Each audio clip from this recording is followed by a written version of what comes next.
gözü qara, məsum maralar. Bu fikr o xiyal çoxdandı məni məhkum eləyib, çəkib didara. Sən bir dövlətli qızı, mən də fəqir bir oğlanam. Sənin yerin yurdun var, mən bir avarə çobanam.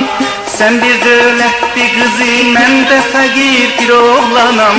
Sənin yerin yurdun var, mən bir avarə çobanam.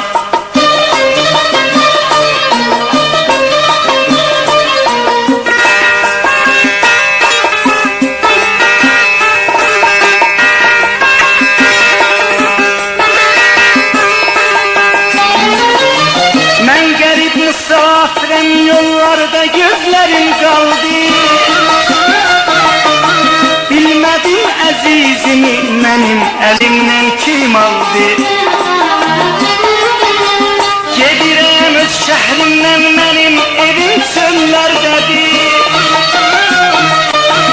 Mən öləndən də sonra səndən adım dillərdədir.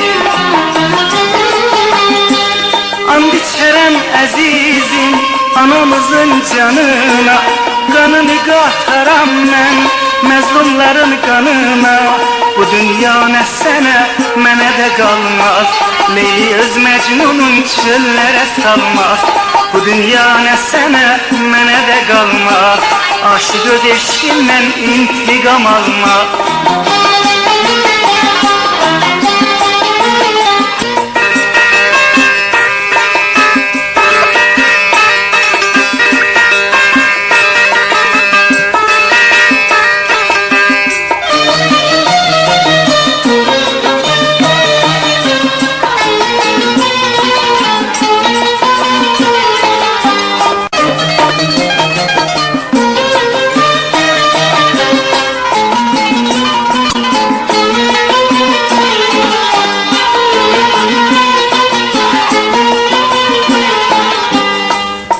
Aşık olmuşam bir nazlı yara, qaş gözü qara, məsum maralar.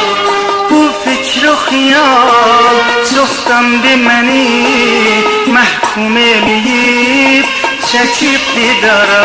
Sən bir dövlətli qızı, mən də fəqir bir oğlanam. Sənin yerin yurdun var, mən bir avarə çobanam. Sən bir dövlətli qızı, mən də fəqir bir oğlanam. Sənin yerin yurdun var, mən bir avarə çobanam.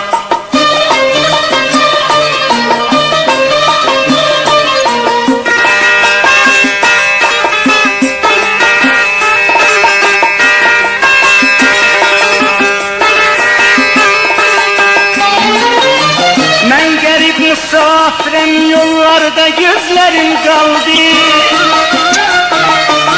Bilmədim əzizimi mənim əlimdən kim aldı. Gedirəm öz şəhrimdən, mənim evim çöllərdədir. Mən öləndən də sonra səndən adım dillərdədir. And içərəm əzizim anamızın canına, qanını qataram mən məzlumların qanına. Bu dünya nə sənə, mənə də qalmaz. Leyli öz Məcnunun çöllərə salmaz. Bu dünya nə sənə, mənə də qalmaz. Aşıq öz eşqindən intiqam almaz. Bu dünya nə sənə, mənə də qalmaz. Leyli öz Məcnunun çöllərə salmaz.